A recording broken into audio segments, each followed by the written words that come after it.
मेरी तरफ से मेरे तमाम दोस्तों, अजीज़ों, बहन भाइयों को अस्सलाम वालेकुम। तो आज का व्लॉग है, इसमें बड़ी गरम गरम ख़बरें हैं और बड़ी वक्त के मुताबिक ख़बरें हैं। सबसे पहली बात हम शुरू करेंगे कि इसहाक डार साहब ने अपनी वापसी का इशारा दे दिया है। कामरान खान साहब का कहना है कि उन्होंने फ़ोन पर रब्ता किया। उसके मुताबिक उन्होंने 7 अक्टूबर तक वापसी का इशारा दिया है। और ये जो डॉलर कंट्रोल नहीं हो रहा, क्योंकि इसहाक डार साहब पुराने तजर्बाकार हैं, उनका ख्याल है कि वो वापस आएँ और आकर मुल्की मईशत को जो संभाला देंगे। इसके अलावा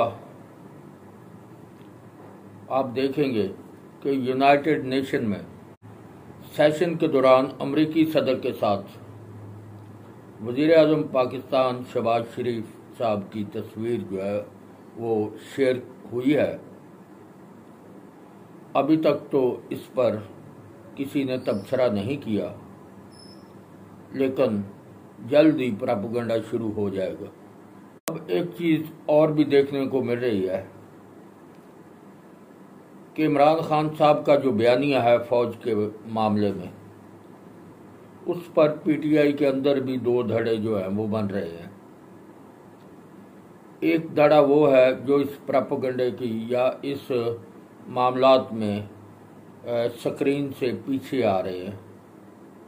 वो नहीं चाहते कि अदारों के साथ टकराव हो, इसीलिए शायद उनकी कोर कमेटी के अंदर जो है वो भी मामलात जो हैं सामने आए हैं कि वहाँ पर काफ़ी सारी जो बातें हुई हैं। इमरान खान साहब ने अपने पार्टी रहनुमाओं से इस बात का शिकवा भी किया है। तो हालात इसीलिए इस्लामाबाद में एक फंक्शन में तकरीर करते हुए इमरान खान साहब ने जो वो लॉन्ग मार्च का बहुत जल्दी से या बहुत स्पीड के साथ इशारा दे रहे थे कि मैं आ रहा हूँ वगैरह वगैरह, उसकी दो वजूहात हो सकती हैं। एक तो शायद ये हो कि उनका ख्याल हो कि वफाकी हुकूमत ने खौफजदा होने की बजाय अपना इंतज़ामात मुकम्मल कर लिए हैं कि अगर कोई वफाक पर चढ़ाई करे तो उसका इलाज किस तरह करना है। दूसरी बात ये सामने आ रही है कि उनके पार्टी के अंदर के जो इख्तिलाफात हैं, जो ऐसे लीडर हैं, ऐसे सियासतदान हैं जो हालात और वाक़यात को समझते हैं कि वफाक पर चढ़ाई करने का अंजाम क्या हो सकता है, तो वो भी अब थोड़ा थोड़ा पाँव पीछे खिसका रहे हैं। इसी वजह से इमरान खान साहब जो तारीख दे रहे थे उस तारीख से पीछे हट गए हैं और अब उन्होंने दोबारा अपने खिताब के दौरान ये कहा कि अब मैं दोबारा जो है, मकसद यह है कि जब मैंने आपको बुलाना होगा मैं आपको कॉल दूंगा। इसके अलावा ज़राए से पता चलता है कि चौधरी शुजात और चौधरी परवेज़ लाई, इन दोनों के दरमियान जो है वो मामला तय पा गए हैं और दोनों भाई जो है वो इकट्ठे हो रहे हैं।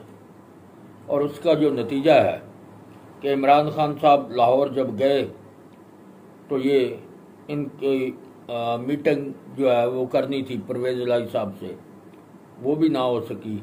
शायद वो इसलिए ना हुई कि इमरान खान साहब शायद इस प्रोग्राम में थे कि असम्बलियाँ डिज़ाल्व की जाएं। तो मेरा नहीं ख्याल कि परवेज़ लाई साहब जो है वो असम्बली डिज़ाल्व कर देंगे। और सही बात जो है कि अगर उनके साथ उस सूरत हाल में आते हैं जहाँ पर वो कहते हैं कि पीटीआई ने आपको बनाया है, तो उनके लिए अगला ऑप्शन भी मौजूद है कि वो स्पीकर तो पक्के हैं, अगर वो इधर से छोड़ के दूसरी तरफ जाते हैं तो फिर भी स्पीकर तो वो पक्के हैं। इसलिए मेरा नहीं ख्याल कि वो इस मामले में साथ दें, जबकि इमरान खान साहब का जो बयानिया है उसके साथ परवेज़ लाई साहब जो हैं वो खड़े हों और खड़े होकर वो उसका साथ दें।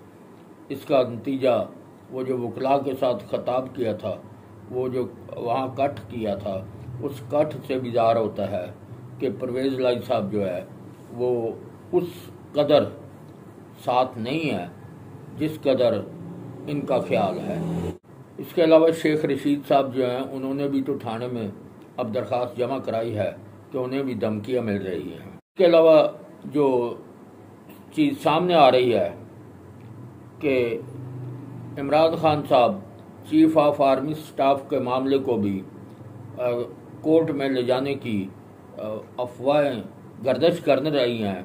अब एक ही अदारा बचा था, उसके बारे में भी अब इसकी जो चीफ ऑफ आर्मी स्टाफ होगा, अब वो भी अदालतों में ये फैसला कराएंगे कि कौन होना चाहिए और कब होना चाहिए और किस तरह होना चाहिए, जबकि आइन उसका पहले से तयशुदा है एक चीज़ कि चीफ ऑफ आर्मी स्टाफ वज़ीर आज़म पाकिस्तान ने लगाना होता है, उनकी मशावरत और उनके ही इख्तियारात में है, वो ही उसकी फ़ाइनल जो डिसीजन लेते हैं वो वज़ीर आज़म साहब ही लेते हैं।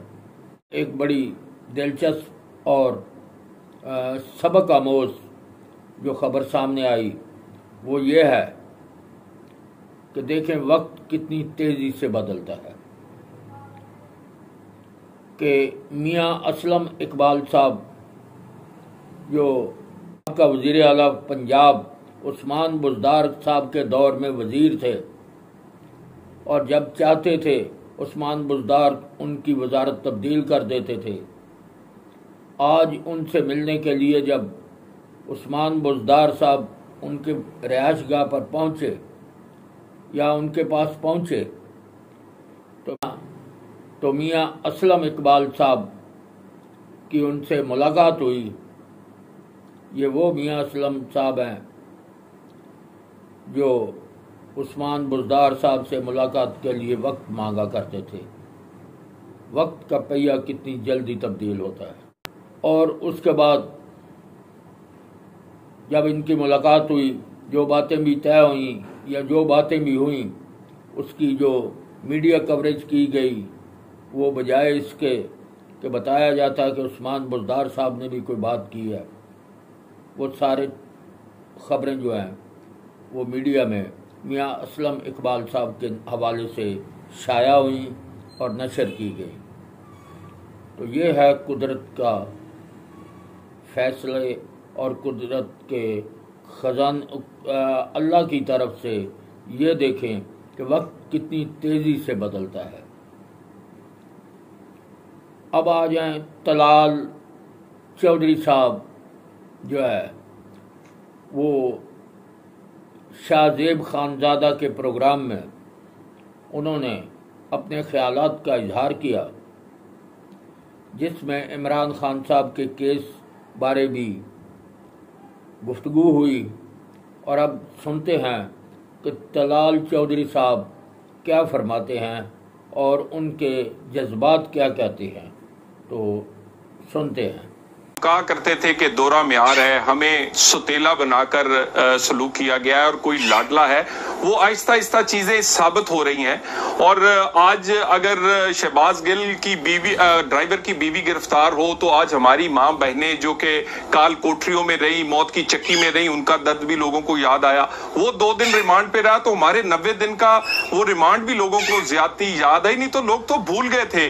और हमारे साथ भी एहतसाब, मंशियात, गद्दारी हमारी तौहीन अदालत वाले आज जो ज्यादतियां हुई हैं, आज कम से कम आप डिस्कस तो कर रहे हैं और हम तो बताना ये चाह रहे हैं कि हमें एक अलहदा स्टैंडर्ड से जांचा गया है। मेरा मुकदमा तो ये इस अदालत की ऑब्जर्वेशन है और मैं समझता हूं ये मेरे लिए एक बड़ी बात है कि इस अदालत, इसी बेंच ने कहा कि तलाल और दानियाल को तो हम नोटिस भी ना करते, मगर मुझे तो सीधा सुप्रीम कोर्ट ने नोटिस कर दिया। मुझे तो पहले वार्निंग नहीं हुई थी।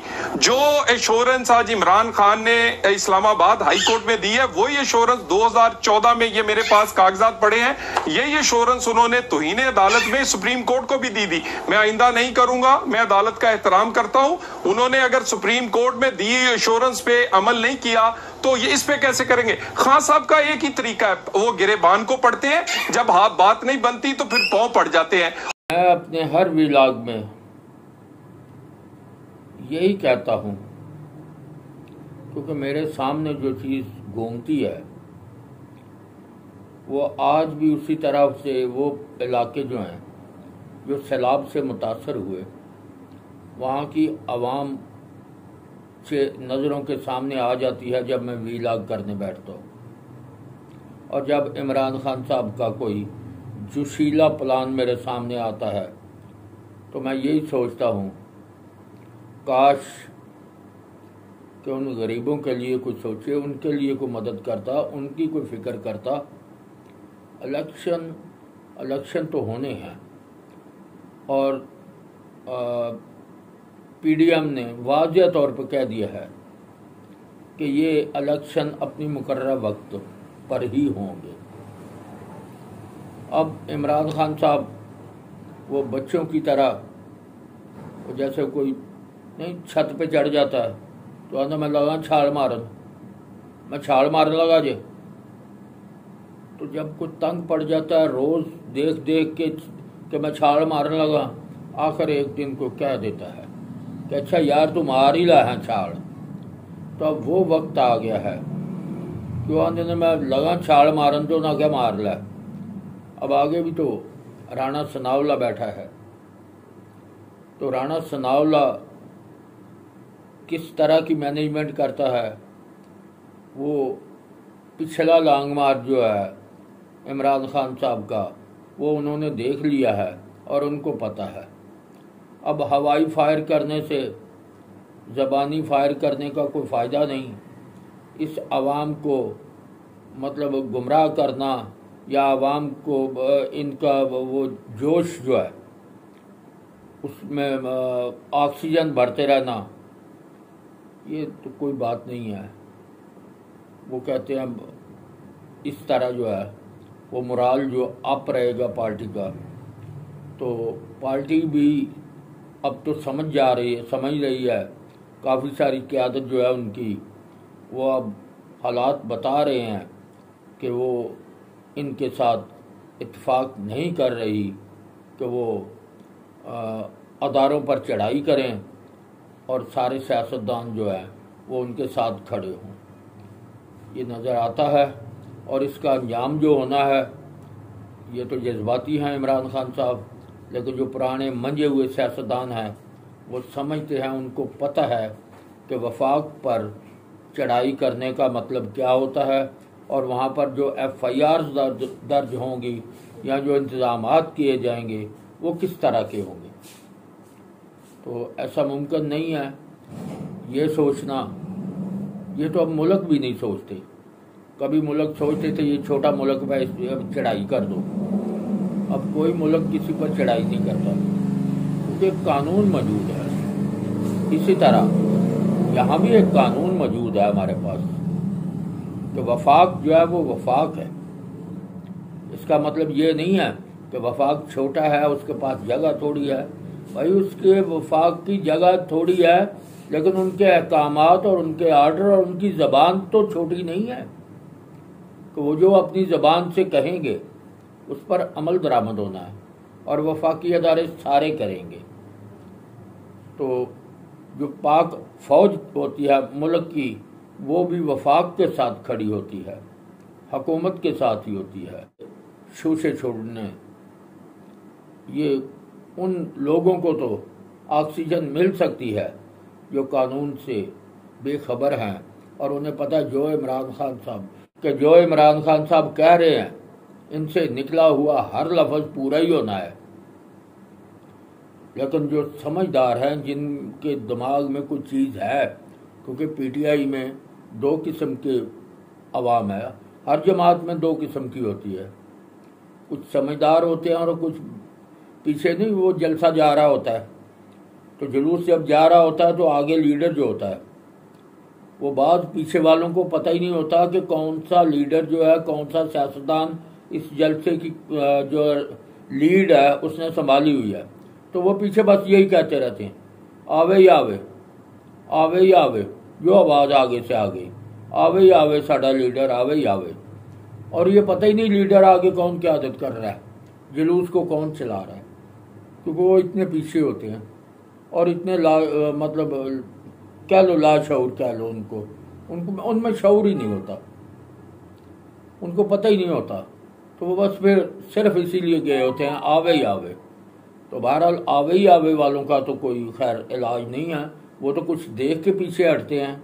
लेकिन जो समझदार है, जो कानून को समझते हैं, जो हालात और वक़्त को समझते हैं, जो इस वक्त मुल्की हालात को समझते हैं, वो कम अज़ कम इस बयानिए के साथ, इस किस्म के लॉन्ग मार्च के साथ वो खड़े नहीं हो सकते, ना उन्होंने खड़े होना है।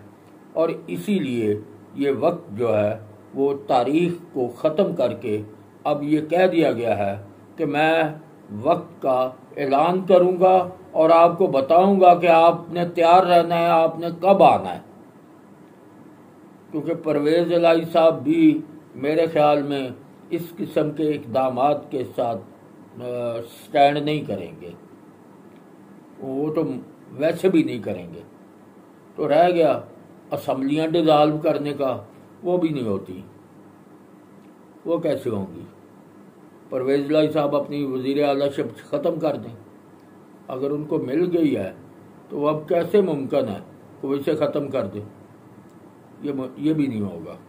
तो इसीलिए मुलाकातों जो है उसमें फुकदान आता जा रहा है, क्योंकि परवेज़ इलाही साहब तो बिल्कुल ऐसे बयानिए के साथ नहीं खड़े हो सकते जो पाक आर्मी के ख़िलाफ़ जो है वो ज़बान दराजी की जाए। और परवेज़ इलाही साहब जो एक मंजे हुए सियासतदान हैं, वो इस किस्म का ऐसे लोगों को साथ खड़े होकर वो पार्टी बन गए।